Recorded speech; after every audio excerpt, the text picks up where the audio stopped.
बुजुर्ग और दिव्यांग व्यक्तियों के टीकाकरण के लिए उनके घरों के नजदीक कैंप लगवाकर उनका टीकाकरण किया जाएगा। सभी नागरिकों से अपील की जाती है कि उनके आसपास रहने वाले दिव्यांग व्यक्तियों को कोविड-19 के टीकाकरण के लिए नजदीकी कैंप तक ले जाने में उनकी मदद करें। अपना और अपने परिवार का टीकाकरण करवाएं। हम सुरक्षित, देश सुरक्षित। राष्ट्रीय स्वास्थ्य मिशन, स्वास्थ्य विभाग, हरियाणा द्वारा जनहित में जारी।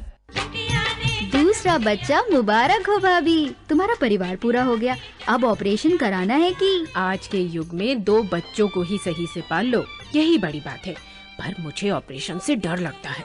ये तुम्हारा वहम है कि कुछ हो जाएगा। तुम ऑपरेशन करवाना नहीं चाहती तो कोई बात नहीं, एक बहुत ही आसान तरीका है। वो क्या? IUD 380A, इसे लगा लो और 10 साल की छुट्टी, उसके बाद फिर लगवाया जा सकता है। ये किसी भी स्वास्थ्य केंद्र में मुफ्त लगवाया जा सकता है। राष्ट्रीय स्वास्थ्य मिशन, स्वास्थ्य विभाग हरियाणा द्वारा जनहित में जारी।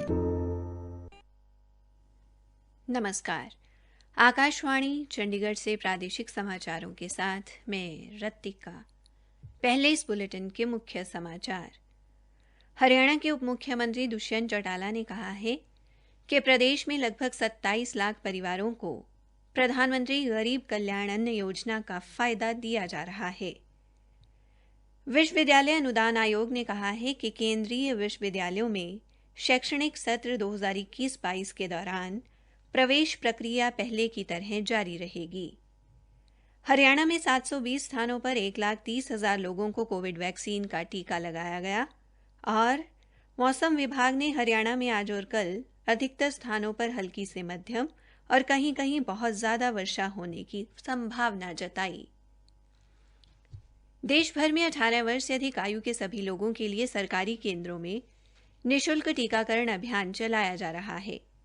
आपसे अपील है कि कोविड वैक्सीन का टीका जरूर लगवाएं और इन आसान उपायों का पालन करें। मास्क लगाएं, 2 गज की सुरक्षित दूरी बनाए रखें, बार-बार हाथ धोने और साफ सफाई का ध्यान रखें। कोविड संबंधी जानकारी और मार्गदर्शन के लिए राष्ट्रीय और राज्य स्तरीय हेल्पलाइन काम कर रही हैं। इनके नंबर हैं 011239 78046 तथा 1075। हरियाणा का हेल्पलाइन नंबर 8558 893911 है, जबकि चंडीगढ़ का नंबर 9779 558282 है। जानकारी लेने के लिए इन हेल्पलाइन नंबरों पर फोन करें। अब समाचार विस्तार से। हरियाणा में प्रधानमंत्री गरीब कल्याण अन्न योजना के तहत कोरोना काल में लगभग 27 लाख परिवारों को प्रति सदस्य 5 किलो मुफ्त अनाज दिया जा रहा है। उप मुख्यमंत्री दुष्यंत चौटाला ने बताया कि इस माह में प्रदेश के 27,04,846 राशन कार्ड धारकों को लगभग 60,391 टन गेहूं वितरित किया जा रहा है। उप मुख्यमंत्री, जिनके पास खाद्य, नागरिक आपूर्ति एवं उपभोक्ता मामले विभाग का प्रभार भी है, ने बताया कि कोरोना संक्रमण के कारण पिछले वर्ष 26 मार्च को पूरे देश में तालाबंदी होने पर आर्थिक रूप से कमजोर वर्ग के दिहाड़ीदार लोगों की खाने की समस्या को ध्यान में रखते हुए प्रधानमंत्री नरेंद्र मोदी की गरीब हितैषी सोच के मद्देनजर अप्रैल से प्रधानमंत्री गरीब कल्याण अन्न योजना शुरू की गई। ये अनाज पूर्व में चल रही योजना के तहत राशन कार्ड पर मिलने वाले तय कोटे के अतिरिक्त वितरित किया जा रहा है। विश्वविद्यालय अनुदान आयोग यानी UGC ने कहा है कि मौजूदा कोविड-19 महामारी के मद्देनजर केंद्रीय विश्वविद्यालयों में शैक्षणिक सत्र 2021-22 के दौरान प्रवेश प्रक्रिया पहले की तरह जारी रहेगी। एक ट्वीट में UGC ने कहा है कि केंद्रीय विश्वविद्यालयों की सामान्य प्रवेश परीक्षा शैक्षणिक सत्र 2022-23 से लागू की जा सकती है। हरियाणा के कृषि एवं किसान कल्याण मंत्री जयप्रकाश दलाल ने किसानों को मूंग की बुआई करने का आह्वान करते हुए कहा है कि सरकार मूंग के बीज पर 90% अनुदान दे रही है। नारनौल में जिला लोक संपर्क व कष्ट निवारण समिति की मासिक बैठक के बाद संवाददाताओं से बातचीत में उन्होंने कहा कि मूंग की बुआई में अभी भी समय है। अगर पिछली बार बाजरे की बुआई करने वाले किसान इस बार मूंग की खेती करते हैं तो उन्हें प्रति एकड़ 4,000 रुपये दिए जाएंगे। उन्होंने कहा कि मूंग की बुआई से जमीन की उर्वरा शक्ति भी बढ़ती है। मंत्री ने बताया कि अकेले महेंद्रगढ़ जिले में अब तक उपलब्ध 700 क्विंटल मूंग के बीज में से 640 क्विंटल बीज किसानों द्वारा खरीदा जा चुका है। प्रादेशिक समाचार आकाशवाणी चंडीगढ़ से प्रसारित किए जा रहे हैं। हरियाणा में आज 720 स्थानों पर 1,30,000 लोगों को कोविड वैक्सीन का टीका लगाया गया। प्रदेश में अब तक लगभग 1,06,95,000 नागरिकों का टीकाकरण किया जा चुका है। फरीदाबाद टीकाकरण अभियान के नोडल अधिकारी डॉक्टर राजेश शोकन ने बताया कि जिले में आज 15,129 लोगों को कोरोना वैक्सीन का टीका लगाया गया। सिरसा जिला प्रशासन द्वारा हरियाणा प्रदेश व्यापार मंडल व FMCG डिस्ट्रीब्यूटर एसोसिएशन के सहयोग से सेठी धर्मशाला व श्रीराम टावर में निःशुल्क कोविड-19 टीकाकरण शिविरों का आयोजन किया गया। दोनों शिविरों में 550 लाभार्थियों को कोरोना का टीका लगाया गया।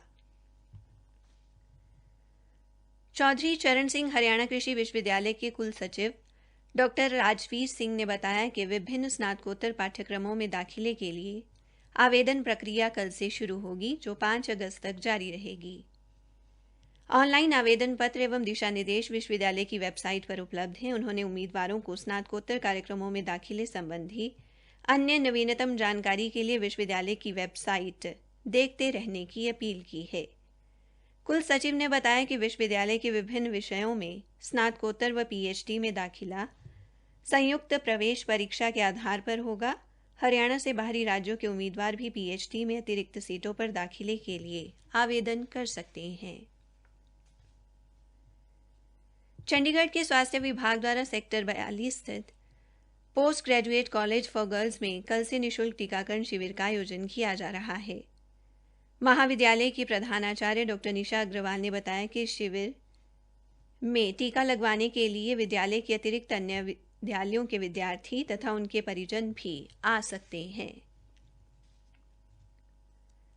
हरियाणा सेवा का अधिकार आयोग ने दक्षिण हरियाणा बिजली वितरण निगम द्वारा सेवा देने में जरूरत से ज्यादा देरी के सभी मामलों के लिए दोषी अधिकारियों पर जुर्माना लगाने का निर्णय लिया है। आयोग की सचिव श्रीमती मीनाक्षी राज ने बताया कि यह निर्णय आज चंडीगढ़ में आयोग के सम्मुख दक्षिण हरियाणा बिजली वितरण निगम के प्रबंध निदेशक की पेशी के दौरान लिया गया। उन्होंने बताया कि आयोग द्वारा निर्देश दिए गए हैं कि सरकारी विभाग अपने यहां सेवा का अधिकार कानून के तहत अधिसूचित सरकारी सेवाओं को निर्धारित समय अवधि में देना सुनिश्चित करें। मौसम विभाग ने हरियाणा में आज और कल अधिकतर स्थानों पर हल्की से मध्यम वर्षा होने और कहीं-कहीं बहुत ज्यादा वर्षा होने की संभावना जताई है। विभाग द्वारा जारी पूर्वानुमान के अनुसार 21 और 22 जुलाई को कुछ एक स्थानों पर गरज के साथ हल्की से मध्यम वर्षा होगी और उसके बाद भी कहीं-कहीं वर्षा का क्रम जारी रहेगा। मौसम विभाग चंडीगढ़ के निदेशक AK सिंह ने बताया कि हरियाणा के 6 जिलों झज्जर, रेवाड़ी, गुरुग्राम, रोहतक, सोनीपत और चरखी दादरी में रेड अलर्ट घोषित किया गया है, जबकि समूचे हरियाणा में ऑरेंज व येलो अलर्ट है। उन्होंने बताया कि 204.4 मिलीमीटर से अधिक वर्षा होने का अनुमान होने की स्थिति में रेड अलर्ट घोषित किया जाता है। उधर आज गुरुग्राम व फरीदाबाद से बरसात के कारण जलभराव होने की खबरें मिली हैं।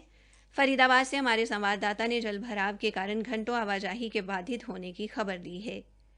यमुनानगर से हमारे संवाददाता ने जिले के विभिन्न इलाकों में बारिश होने और यमुना नदी का जलस्तर बढ़ने की जानकारी दी है। आज सुबह 9 बजे हथनीकुंड बैराज पर यमुना का जलस्तर 28,174 क्यूसेक दर्ज किया गया। अंबाला से हमारे संवाददाता ने कृषि विज्ञान केंद्र के वरिष्ठ अधिकारी डॉक्टर बलवान मंडल के हवाले से बताया कि यह वर्षा धान की फसल के लिए काफी लाभदायक है।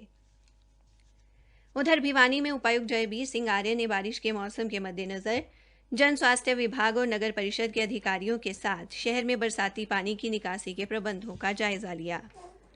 अब कुछ खबरें संक्षेप में। हरियाणा सरकार ने राज्य के सभी कार्यालयों से केंद्र सरकार द्वारा दिए जाने वाले सरदार पटेल राष्ट्रीय एकता पुरस्कार के लिए 9 अगस्त तक ऑनलाइन नामांकन आमंत्रित किए हैं। अंग्रेजी हुकूमत के खिलाफ बगावत का बिगुल फूंककर स्वतंत्रता संग्राम की अलख जलाने वाले शहीद मंगल पांडे को आज उनकी जयंती पर भिवानी में भारतीय जनता पार्टी के कार्यकर्ताओं ने उनके चित्र पर पुष्प अर्पित कर श्रद्धांजलि दी। इसी के साथ प्रादेशिक समाचार समाप्त हुए। जवानी की रेल कहीं छूट न जाए। बड़े खुश लग रहे हो भैया। तनाव ना रहे तो जीवन का असली मजा आता है। जब से मैंने नसबंदी कराई है कोई डर ही नहीं रहा। पर मैंने सुना है कि नसबंदी के बाद कमजोरी हो जाती है। अरे सब बकवास है। मैं तो कहूँ कि ताकत और बढ़ जाती है, क्योंकि नसबंदी कराने के बाद गर्भ ठहरने का खतरा बिल्कुल नहीं रहता और तुम खुलकर आनंद ले सकते हो। इसमें वक्त और खर्च भी। अरे भैया, न चीर न फाड़ और आधे घंटे में छुट्टी। किसी भी स्वास्थ्य केंद्र में मुफ्त में नसबंदी की जाती है। भैया तब तो मैं भी चला। राष्ट्रीय स्वास्थ्य मिशन, स्वास्थ्य विभाग हरियाणा द्वारा जनहित में जारी।